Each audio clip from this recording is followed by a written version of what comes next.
Hey everybody, Real Estate Ninja here. I hope you're doing well. You know, it's funny. I'm going to do a story about the banks making one of their biggest moves since 2008, and it is the sheer amount of people that they laid off, showing you exactly the health of the banks and why they did it. They share this in the story. But it's interesting. I did a video the other day saying I was wrong about the real estate market. Total clickbait. The story was the whole video was sarcasm.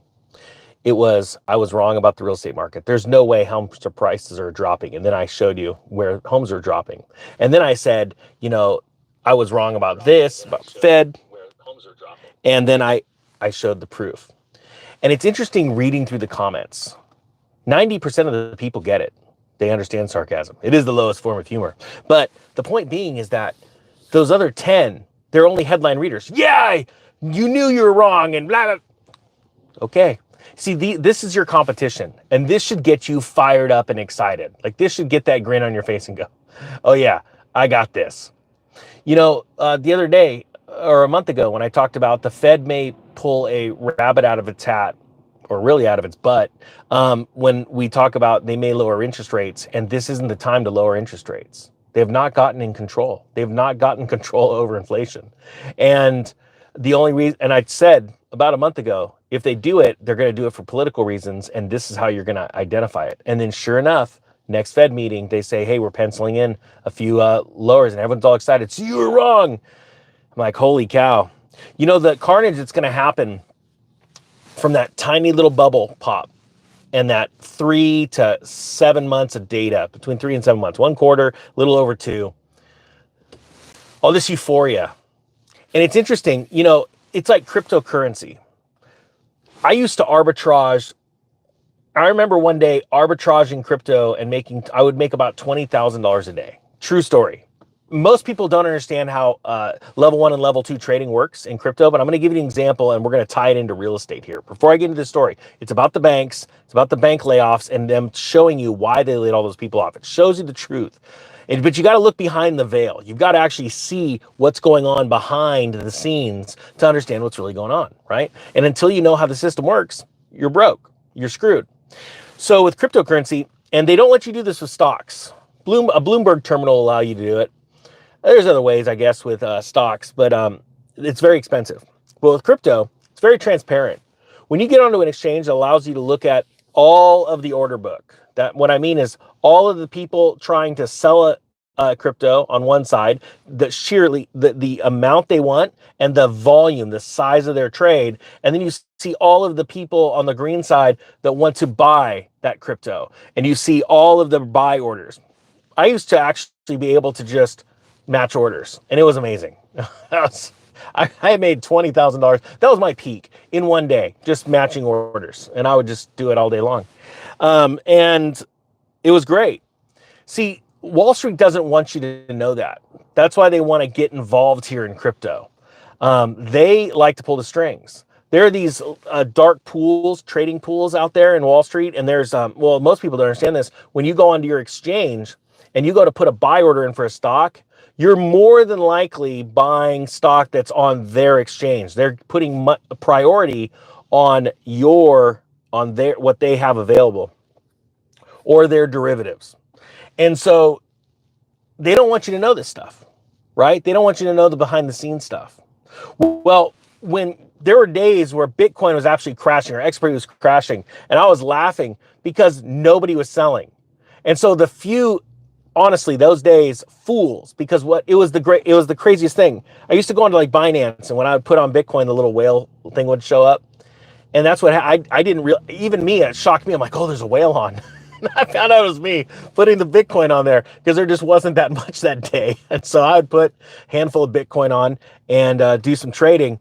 And I would watch those days where the big whales, the really big ones, would come in and put stuff on, and it would panic everybody. And the media would use it, especially the crypto media would use it to incite panic, and it would be pinging everyone's cell phones with, a whale just put X amount of Bitcoin on the exchange. We're not going to say it, but they're probably going to sell. So, and you would sell in panic, and then they would just take that same wallet. I watch it go, whoop, just come right off. And it was a great fear tactic to be able to get fools to sell. Well, that's exactly what's going on with real estate.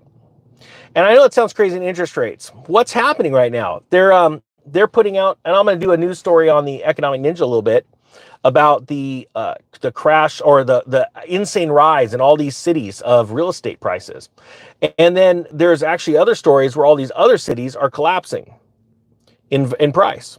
So what they say is real estate went up this much. No, it's actually in like 6 or 7 cities. And then you look at all these other cities, there's many more cities that are going down. And that's what happens when you're at the top and you're starting to come down. Not everything happens at once. It's like my old analogy of Father Time waking up and going, are we tired of this inflation thing? All right, let's hit the deflation button, and all of a sudden everything deflates. That's not how it works. And so everyone's following the media headlines, just like the video I did totally sarcastically. I was wrong about the real estate crash. No, I wasn't wrong. As a matter of fact, I'm one of the only people to actually tell you well ahead of time and to get people ready. If you want a link, there's 80% off links down last week to ever buy the how to prepare for the real estate crash course down below for $199. But my point being is that I was right. And it's funny, you know, Michael Burry, you know, gets all this fame now because everyone's like watching him. We're watching what he's doing, watching what he's talking about. He got a movie about him and all that stuff. Why? Because for 2.5 years, he was told that he was wrong and he was an idiot. And he wasn't. So that's how it works. Wall Street doesn't want you to see the behind the scenes of what's going on in the real estate market and the interest rates. And the fact is that very few people are selling at a profit. Very few, like so small. As a matter of fact, and then you break it into groups of prices of homes, blocks of prices. And what's happening? The frenzy in any of these cities, the frenzy of real estate that's going up that everyone's all excited about are the cheapest homes. So that's not a healthy real estate market. Velocity is down. That's not a healthy real estate market.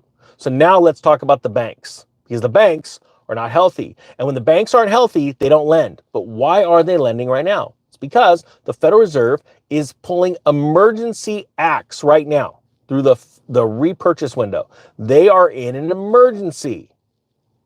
Wow. It's crazy. Most people don't understand that. The Federal Reserve has been propping up the nation's banks for over a year to keep them lending. But they're slowly pulling the amount of money that they're giving to them in stimulus away. So what's going to happen next? So the Federal Reserve is going to do a lowering of interest rates for a period of time. They can only do it for so long. And what we're going to start studying is the bond market and watching the bond market, because what's going to happen is that the Fed will, if they do, and this, as of right now, this is just a bluff, but if they do lower rates, they turn around, they lower those rates, the banks start lending money, but then private bondholders and other investors start looking and going, wait a minute, you lowered rates. It doesn't mean I'm going to loan my money out at that interest rate. And so what we're going to find is, what I believe will happen is you will find even less people buying bonds, which will add upward pressure to the 10-year and to other bonds. So check this out. And then ultimately what happens is the Fed has to come in and buy bonds. Then you know you're at endgame. All right, this is out of Zero Hedge. Banks terminate 60,000 workers in one of the bleakest years for the industry since 2008.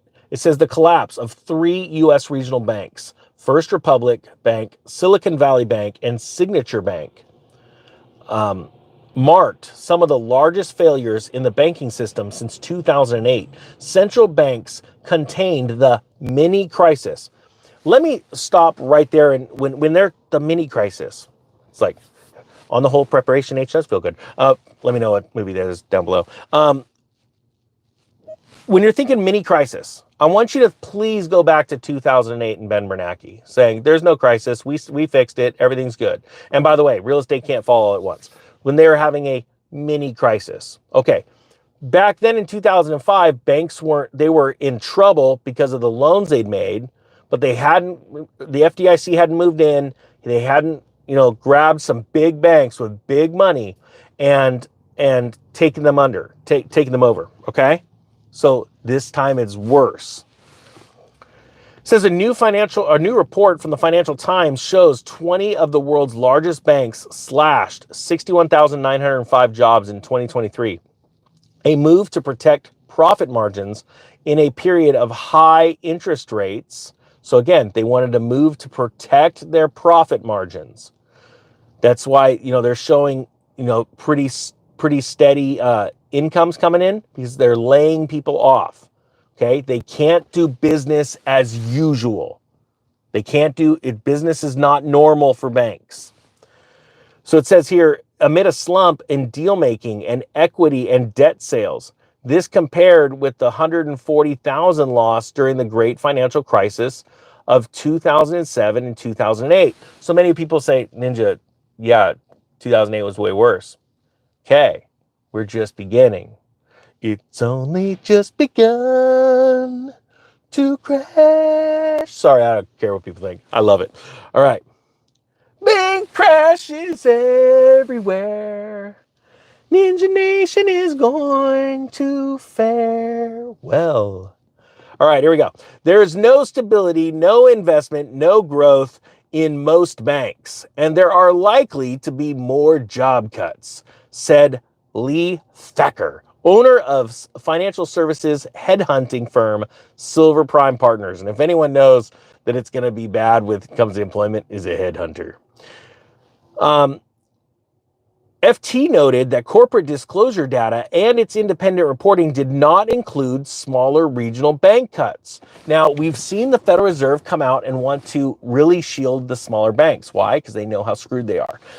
They told the FDIC, sorry, we're not even going to ask the smaller banks to pay higher insurance fees to insure their deposits because they can't handle it. We're going to put it off to the big banks.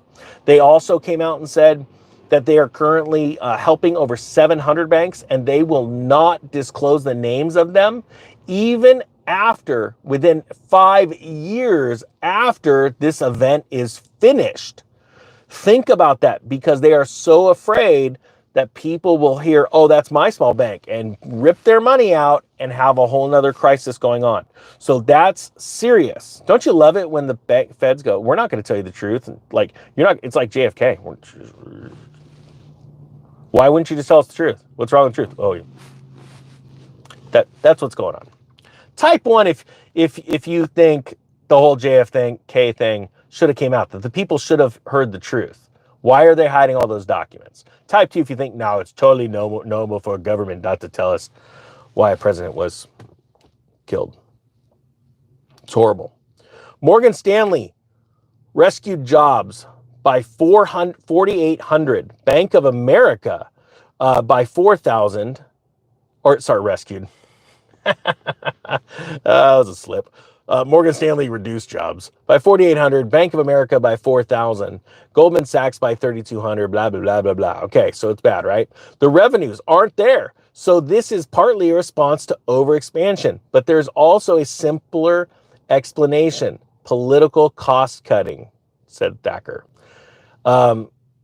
Aurora Global head of computer. Is this what happens when you read live? You're super nervous. It's like getting up on the stage before karaoke night. Global head of competitor analytics at Coalition warned, we expect full year 2024 to be a continuation of the story of 2023. Isn't that interesting? So the point being is that the banks are seriously in trouble. Wall Street doesn't want you to know. The Fed doesn't want you to know. And guess what? El Presidente in charge, Joe Borgen, doesn't want you to know. As a matter of fact, he just came out and is telling the media they need to come out with more positive news. It's weird. It's all they have is negative news. Here's the positive side of everything. Honestly, if you get ready for this, you're going to absolutely crush it. Real estate market's crashing. It's going to get worse. It's going to be a little bit of a pop for about 3 to 6 months. And you think it's going to be all exciting, but they're just talking about a handful of homes. Nothing there. It's a nothing burger. And if you get sucked into it, well, whatever. Should you buy a house right now? People ask me all the time. Like, well, can you pay less for a house payment than rent? And is your job stable enough where you're going to be there for a long time? That's the easiest question ever. Then why wouldn't you buy a house? Oh, you can't find a house payment less than rent. Okay, so you could rent and save money for a house in the future that comes down in price. Oh. So you don't even have to answer the question. You just ask a couple questions and then the person goes, oh, yeah, that does sound stupid. All right, with that being said, 80% off, links down below if you want it. If not, no worries. We got a week left until that course is never available for that price. Hope you guys have a great day. Get ready for this crash. This is going to be awesome. And let the Michael Burries be right. Out.